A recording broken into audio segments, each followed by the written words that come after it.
کہ یا رسول اللہ مجھے اس صورت سے محبت ہے، اس صورت سے مجھے محبت ہے. تو نبی صلی اللہ علیہ وآلہ وسلم ان سے یہ کہتے ہیں کہ تمہاری اس صورت سے محبت تمہیں جنت تک لے جائے گی. یہ قل هو اللہ احد اتری کب؟ اس کے پیچھے کی ہسٹری کیا ہے؟ بہت ساری کتابوں میں ڈیفرنٹ روایات آتی ہیں، لیکن آج جو میرے سامنے آئی اور میں نے ایک عالم سے بھی اس کو کنفرم کیا، وہ مجھے بہت اچھی لگی. دیکھو، جو بعض کفار تھے نا، جو نبی صلی اللہ علیہ وآلہ وسلم کے اگینسٹ تھے،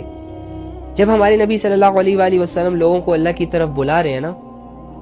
کہ بھائی اللہ کی طرف آ جاؤ، ایک اللہ کی عبادت اختیار کر لو، یہ چھوڑ دو یہ گمراہیاں، چھوڑ دو یہ نفرتیں، چھوڑ دو یہ بیٹیوں کو زندہ درگور کرنا، یہ پتھروں کی عبادت کرنا، کیوں غلط عقیدوں کے ساتھ اس دنیا سے جانا چاہتے ہو؟ کیوں غلامیوں میں رہ کر،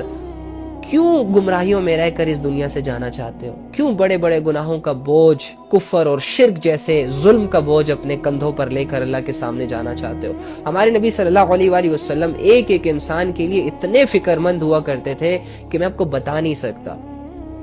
ہمارے لیے اتنی فکر تھی ان کے دل میں یار، ہمارے لیے. ہمارے نبی صلی اللہ علیہ وآلہ وسلم بیٹھے بیٹھے ایک دن رو رہے ہیں. صحابہ نے پوچھا یا رسول اللہ آپ اچانک سے کیوں رو رہے ہیں؟ فرمایا کہ میں دیکھ رہا ہوں کہ میری امت پر فتنے جو ہے وہ بارشوں کی طرح برسیں گے.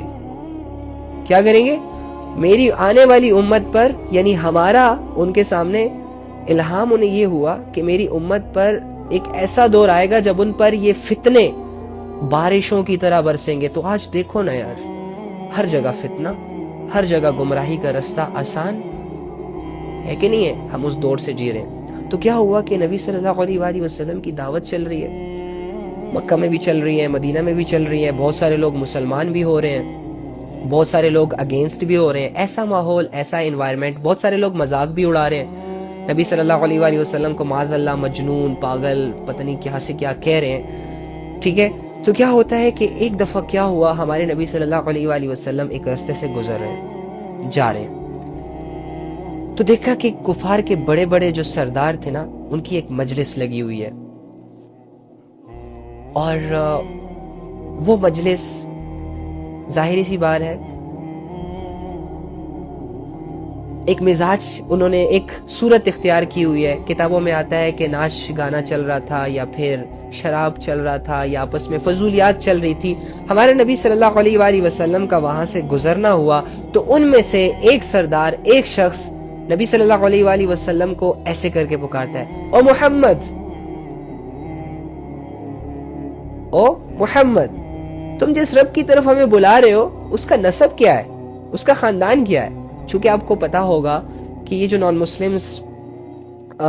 بتوں کی پوجا وغیرہ کرتے ہیں یا جو بھی کرتے ہیں، تو ان کے بتوں کا باقاعدہ ایک خاندان ہوتا ہے کہ یہ بڑا بت، یہ اس کی ماں تھی، یہ اس کی بہن تھی، پھر اس کا بھائی، پھر اس کی شادی ہو گئی، پھر ایسے ایسے ایسے. تو ان کے ذہنوں میں تو خدا کو لے کر وہ نقشہ تھا. تو ہمارے نبی صلی اللہ علیہ وآلہ وسلم پہ وہ ٹونٹ کرتے ہیں کہ تم جس خدا کی طرف ہمیں بلا رہے ہو اس کا نسب کیا ہے، اس کا خاندان کیا ہے، فیملی سسٹم کیا ہے، وہ کہاں سے آیا؟ اتنے کم عقل لوگ تھے وہ. ٹھیک ہے، تو ہمارے نبی صلی اللہ علیہ وآلہ وسلم ان کے سوال پہ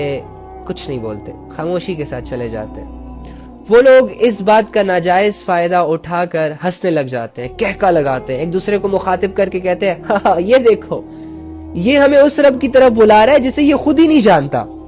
یہ ہمیں اس رب کی طرف کہہ رہا ہے کہ آ جاؤ، اپنے باپ دادا کے بتوں کی پوجا کرنا چھوڑ دو، ان کے رستے پر چلنا چھوڑ دو، کہ جن کی حقیقتیں ہمارے سامنے ہیں، جن کا بیک گراؤنڈ ہمارے سامنے ہے، لیکن ایک ایسے خدا کو مان لو کہ جس کا نہ کوئی وجود ہے لیکن پھر بھی وہ ہر جگہ ہے. اور ایک ایسے مذہب پر ایمان لے آؤ کہ جس کے بارے میں اس کی بڑی بڑی باتیں ہیں، کہ جس کے بارے میں یہ کہتا ہے کہ یہ ہر گلی کے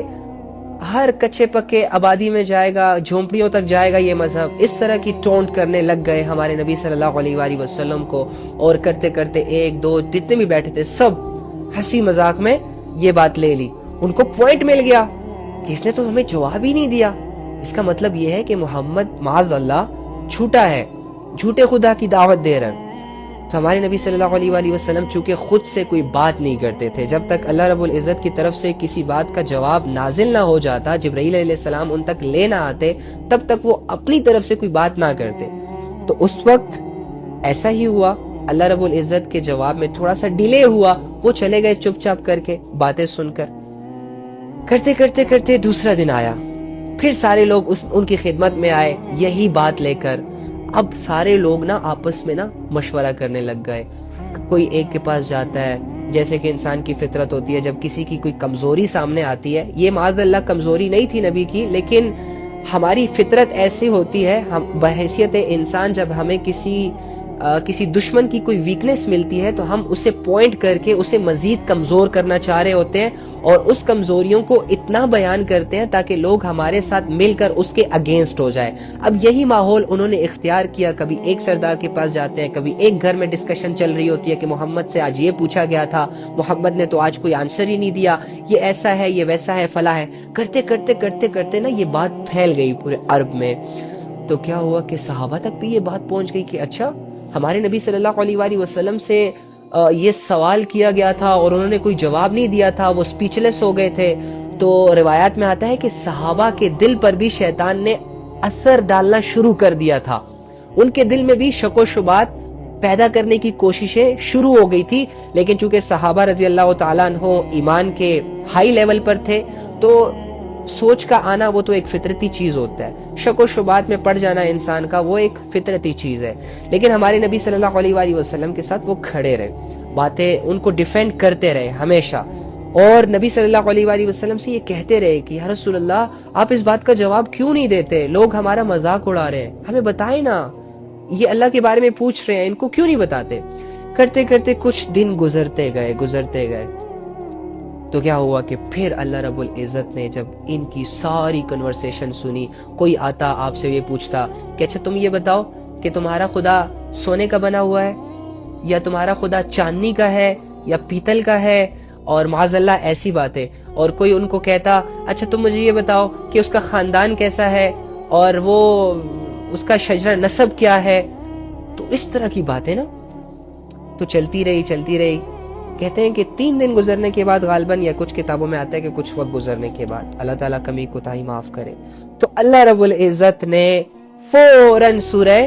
اخلاص نازل کر دی۔ کیا ہوا کہ نبی صلی اللہ علیہ وآلہ وسلم پر جیسے ہی یہ سورہ اخلاص کے الفاظ نازل ہوئے تو کہتے نہیں وہ جیسے جان میں ایک جان آ جاتی ہے، کانفیڈنٹ ہو کے ان کے پاس گئے۔ جب ان کے پاس گئے یہ الفاظ جب نازل ہوئی، قل هو اللہ احد اللہ الصمد لم یلد ولم یولد ولم یکن لہ کفوا احد، جب نبی صلی اللہ علیہ وآلہ وسلم کے پاس حضرت جبرائیل علیہ السلام یہ وحی لے کر آئے، اللہ کا تعارف لے کر آئے، تو نبی صلی اللہ علیہ وآلہ وسلم سمجھے، جان میں جان آئی، کانفیڈنٹ ہو کے نکل پڑے، خوش ہو کے نکل پڑے، چہرے پہ مسکان کہ آج میں جواب دوں گا، آج پوچھے میں دوں گا جواب، آج میں اپنے رب کے بارے میں بتاؤں گا۔ جب چل رہے ہیں تو دیکھتے ہیں سارے شاعر بیٹھے ہوئے ہیں، سارے سردار بیٹھے ہوئے ہیں، اسی طرح پکارتے ہیں لو جی آ گیا وہ محمد جو ایک ایسے خدا کی طرف بلا رہا ہے کہ جس خدا کا اسے ہی نہیں پتا، یہ ہمیں ایسے خدا کی دعوت دے رہا ہے۔ ہنس رہے ہیں۔ ہمارے نبی نے ان کی طرف دیکھا اور ان سے کہا قل هو اللہ احد، اے نبی کہہ دو ان سے، یہ جو پوچھتے ہیں نا کہ اللہ کون ہے، بات یہ ہے کہ اللہ ہر لحاظ سے ایک ہے، احد۔ اب احد کی ایک اتنی بڑی تفسیر ہے، اگر میں آپ کو اس میں لے جاؤں تو شاید رات گزر جائے، لیکن شارٹ یہ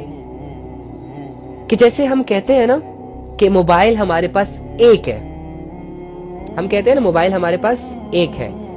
لیکن موبائل کے اندر بہت ساری ٹیکنالوجیز مل کر ایک چیز کو، بہت سارے اشیاء مل کر ایک چیز بناتی ہے، اسے کہتے ہیں واحد، اور احد اسے کہتے ہیں کہ جو بالکل ہر طرح سے، کسی کی ملاوٹ سے، کسی کی مدد سے، کسی سورس، کوئی چیز اس سے پاک ہو۔ تو اللہ رب العزت کیا ہے؟ وہ ہر لحاظ سے ایک ہے، کوئی دوسرا ہے ہی نہیں کہ اس سے اس کی تشبیہ دی جائے کہ ہاں اللہ اس جیسے۔ پھر اللہ فرماتے ہیں اللہ الصمد،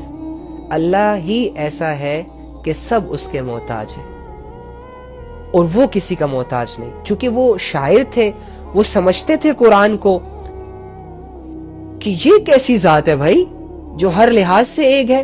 ادھر واحد نہیں ہے بلکہ احد ہے. تو حیران ہو گئے، ہکے بکے ہو گئے کہ یہ کیسی بات کر رہا ہے، وہ ظالم یہ کیا کہہ دیا.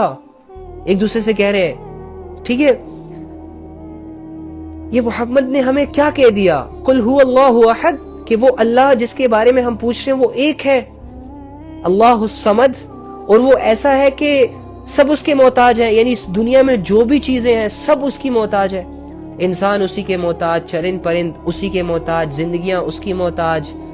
رینگنے والے اڑنے والے، سمندر، پہاڑ، زمین، آسمان، چاند، ستارے، گلیکسی، ہر چیز اسی کی محتاج ہے. یعنی اسی کی مرضی سے سب چل رہا ہے، یعنی جیسے وہ چاہے گا ویسے ہی ہوگا. اور دوسری بات اس سے زیادہ حیران کن کہ وہ کسی کا محتاج نہیں ہے، اسے کسی کی ضرورت نہیں ہے.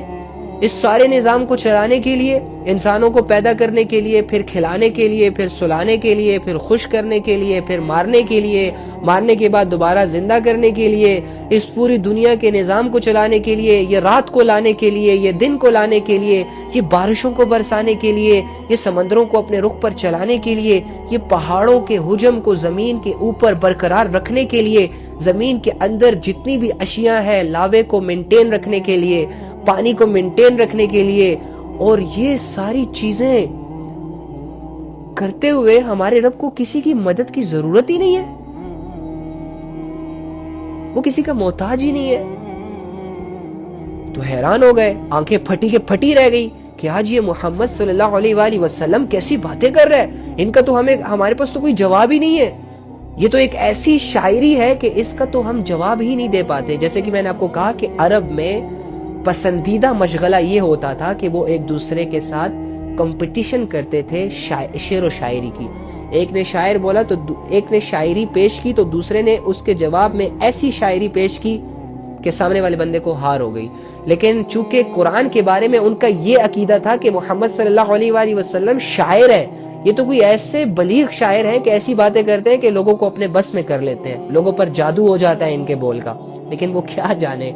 کہ یہ کلام اس رب کی طرف سے نازل ہو رہا ہے جو رب ساری انسانیت کو اپنی طرف بلا رہا ہے، جو رب ساری انسانیت کو جنت کا وارث بنانا چاہ رہا ہے، جو ساری انسانیت پر بڑا مہربان ہے، جو ساری انسانیت پر بڑا رحیم ہے، جو ساری انسانیت کا دوست ہے، جو ساری انسانیت کا سہارا ہے. ان کمقلوں کو کیا خبر تھی اس بات کی؟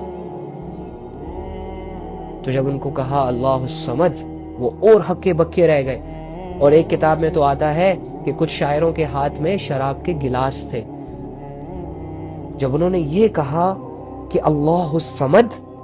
اور جب اسی طرح یہ آیتیں ان کے سامنے پڑھی جا رہی تھی تو ان آیتوں کا ان پر اتنا اثر ہوا کہ وہ جیسے کہ وہ ہکے بکے ہو کر ان کے ہاتھوں سے وہ گلاس گر گئے تھے، حیران ہو گئے تھے. لم یلد ولم یولد، نہ اس کی کوئی اولاد ہے اور نہ وہ کسی کی اولاد ہے. اب یہاں پر آ کر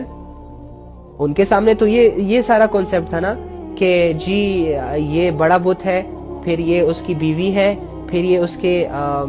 کیا کہتے ہیں اس کے بچے ہیں، ان کی بھی پوجا کرو، ان کی بھی پوجا کرو، ان کی بھی پوجا کرو، ان کا یہ خاندان ہے، ان کا یہ پردادا ہے. ان کے سامنے تو یہ چیزیں ہوتی تھی. لیکن جب محمد صلی اللہ علیہ وآلہ وسلم اپنے رب کا تعارف لایا اور اس تعارف میں ان کو یہ کہا کہ میرا رب جو ہے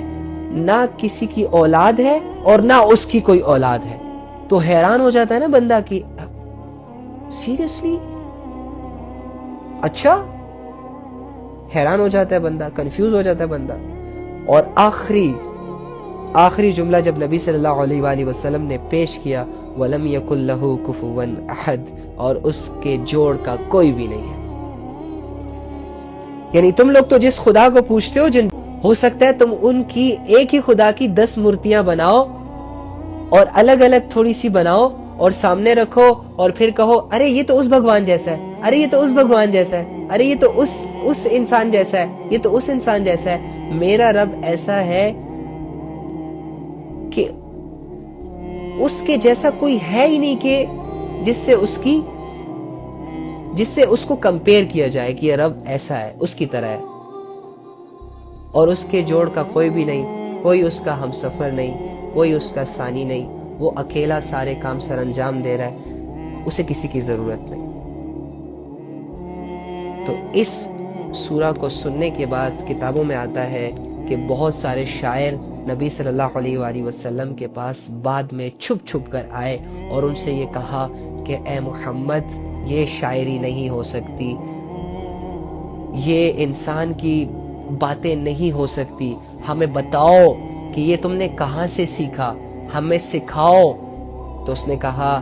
یہ میرے رب کی طرف سے اتاری ہوئی آیتیں ہیں جن پر میں ایمان لایا ہوں، مسلمان ہو جاؤ، کلمہ پڑھ لو، آخرت پر ایمان لے آؤ، مرنے کے بعد ایک زندگی ہے، اس کے لیے تیاریاں شروع کر دو۔ چنانچہ کتابوں میں آتا ہے کہ بہت